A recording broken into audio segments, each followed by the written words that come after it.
better turn around, Yum. Hey, don't come back! Don't come back! What? Don't come back! Hey, there's a new boy running with him, Pat. We were riding down this block, and these white people start saying, "Get out of here, niggas. You know, get out of my neighborhood. Don't come to this neighborhood." And then they start hitting on her. Throwing rocks and everything else. Throwing rocks. Because we were in their neighborhood.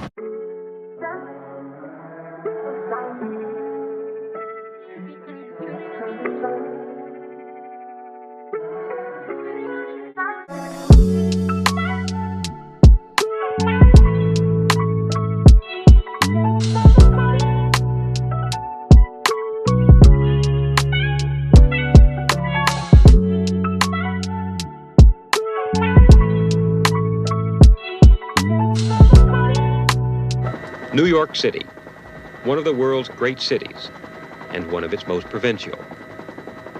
The financial and communications capital of a nation. For visitors, New York City is the skyline of Manhattan. For New Yorkers, it's a tangle of neighborhoods. The skyline of New York keeps changing, so do its neighborhoods. 15 years ago, about 8 million people lived here. Today, the population is still about 8 million, but it isn't the same. Since 1960, more than 1 million whites have left New York City. The black and Hispanic population has grown by almost 1 million, and it's still growing. This is Rosedale, a community of 6,000 families in the far southeastern pocket of the borough of Queens. To the passing eye, it seems quiet, modest 1- and 2-family homes with fenced-in lawns and tree-shaded streets. The people who live here are almost all white, working-class Americans of Italian, Irish, and Jewish roots. They've worked all their lives to afford these homes. Many came from the inner city, refugees from neighborhoods in the Bronx, Brooklyn, and South Jamaica. Neighborhoods they saw changing and dangerous to live in. These people saved their money and made their escape to what they called the last frontier in New York City, to Rosedale, to what they hoped would be a safe and quiet life. In the early 1970s, a few middle-class black families with very much the same idea in mind began to move to Rosedale too. The whites saw their coming as a threat, the forerunner of more blacks bringing crime, blight, and poor services they had witnessed in other neighborhoods in the city. And the peace of Rosedale was shattered. The only one reason this is happening is because we're black. So whether it's Rosedale or the neighboring communities, this can happen anywhere. This isn't happening because they say, hey, you know, those are your ideals. You know, this is happening because we're black. And what are we going to do about it? What are we as people going to do about our blackness? Hide it? Become invisible? We can't do that. We're going to keep this neighborhood. We're going to keep Rosedale predominantly white the way it is, and we will not let a bad element in. We're going to fight it. This is our right, too. You know, they talk about rights for minorities. Where the hell are the rights for whites? That's what we're all about, equal rights for whites. In 1971, a score of men and teenage boys using axes and picks nearly destroyed a house reportedly bought by a black man married to a white woman. 200 residents stood by and watched. Since then, more than 10 acts of violence have been aimed at the few blacks living in Rosedale. The tension escalated with the coming of the Spencers. In the summer of '74, Tony and Glenda Spencer bought this 7-room house on 136th Avenue. They came to New York from the West Indies after living in London. Spencer, a photo engraver in Manhattan, said they just wanted a good place to live. But some whites suspected them of blockbusting, of trying to force lower property values on Rosedale homes so other blacks could afford to buy here. Before the Spencers moved in, their house was set on fire with gasoline. They moved anyway.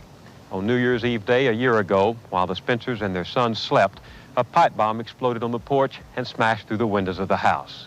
Police said the bomb was intended to wipe out the family. Attached to the bomb was a note that read, "Nigger, be warned. We have time. We will get your firstborn first." It was signed, Viva Boston, KKK.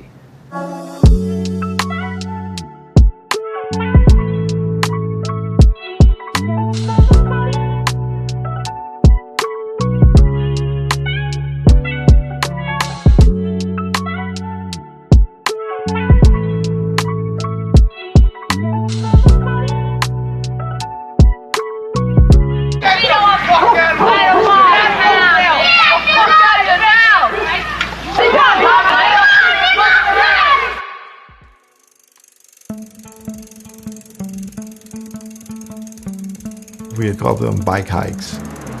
We were just going out to go explore your world. It would be at least 6, 7, 8 of us. Our parents said as long as you were home before the streetlights came on, you stayed as a group, you're fine. It was a beautiful day, sunshine.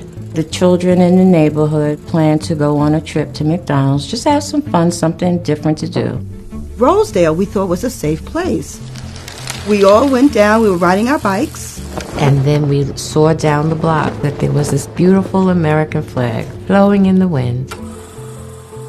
We saw a group outside on the block, so we was like, oh, this is a block party.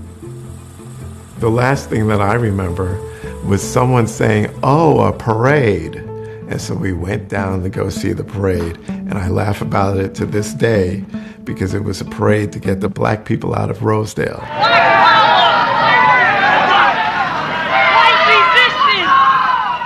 It's the summer of 1975. White residents in Rosedale, Queens are protesting black families moving into the neighborhood.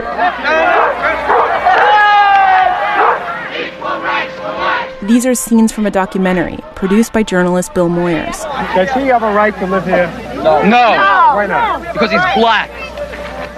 This was not the South. This was not Greenville, Mississippi, or Spartanburg, South Carolina, or Atlanta, Georgia. This was right in the heart of the greatest metropolitan area in the country.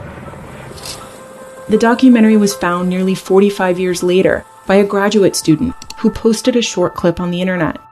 It went viral on Twitter and Facebook. And a question people kept asking, where are the kids now? Hey, Rob, this is Whitney Hearst calling from the New York Times. My name's Whitney Hearst. I'm a journalist. To answer that question, we called more than 90 people who had lived in Rosedale at that time. I'm just trying to find anyone that might have known someone. We couldn't find any white residents who said they'd been there. Came out because it got a little bit crazy. But we spoke with several of the black children. We wanted to hear what happened to them that day, to understand why their experience is resonating decades later. We went down to see what was going on, probably in the middle of the blocks. That's when we figured out it was something else. And it was something that we definitely were not invited to. We noticed that they were running towards us. I was like, wow. Like, why are they rushing towards us, not thinking anything negative? And then we heard, nigger.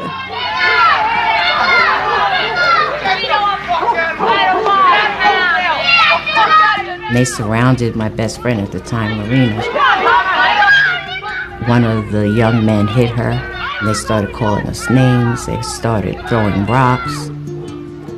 Hearing the word, hearing it directed at me, why are you calling me that? That's not me. I've always been told, that's not me. I didn't understand. I was like, who do you think you are to say we can't come here? Like, how dare you? What happened to you? This little boy, he threw the rock. He tried to hit my sister, but he almost hit me about that much away from me. And I was sure wish he had hit me with that rock. I would pick up the rock right next to me and hit him right dead in his face. I was just kind of amazed to see that people can act like that, to tell you the truth. But that was like really the first where I was like, wow, people do not like black people. They gonna always do that. They always spit on us like we some dogs. They always gonna spit back on them. Ain't nothing gonna change. I immediately was reminded of those programs my parents would have me watch with the dogs and the hoses and people trying to vote and being killed and lynched. It went right back to my history in this country. It just linked me immediately with that whole experience because I felt it and I didn't know what to do with those feelings.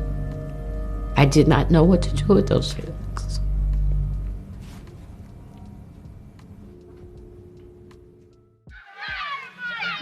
For Moyers, the video going viral shows how powerful images can be.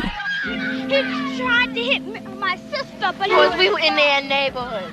I mean, I do believe that television has been a great teacher. This country didn't really respond to what was going on in the South, although it was well known, until the sheriff in Birmingham turned the water hoses and the dogs on those young people who were demonstrating there. We knew about it, we heard about it, we were aware of it, but we didn't see it. We couldn't escape it once we saw it. As we filmed in Rosedale, a group of blacks from South Jamaica was coming through the neighborhood in a demonstration of support. Every time a group of blacks get together, they want to help Rosedale with their problems. We don't need any outsiders helping us with our problems. And we'll stay white, period. All right, so guys, this next scene is very disturbing. All right, it's the one I was telling you about yesterday. I started a sociology elective in 2004-2005 school year, and my supervisor at the time, he said, come up with something that's close to home that maybe you can relate to today. I grew up in Rosedale, and I said, I wanted to do a unit on race in America. And that Rosedale video, they've been showing it for 15 years now. You know, giving it to the kids and say, what do you think? I've never seen racism on camera. That was full on racism and just bullying. I'm glad that I saw it because it needs to be seen. I feel like everyone should see this. I think it's come back up because of the fact that we're going back, kind of. Racism is still alive. It's still poisoning other minds. This is how it was back then. Let's not repeat it again. Emotionally, I think it's connecting with kids more today. This generation is that I generation. They can see it in a 10-second span, make a connection to it. Can't take back no hurt. The kids are never going to forget that. They can't unsee it, and it's going to be with them forever.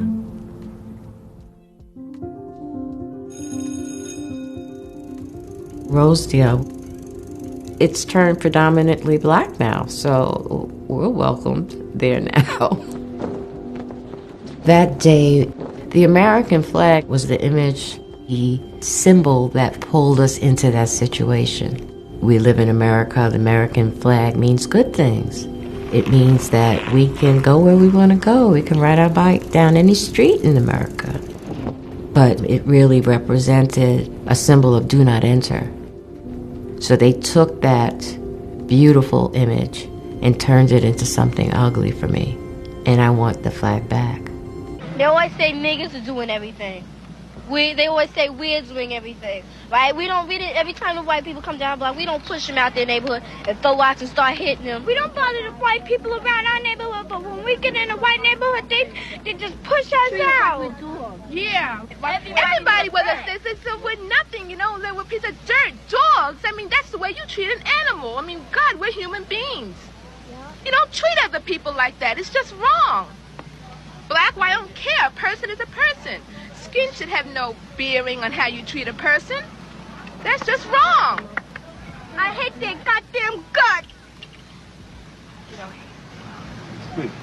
Do you forgive them? No. No. No. Can't take back no hurt.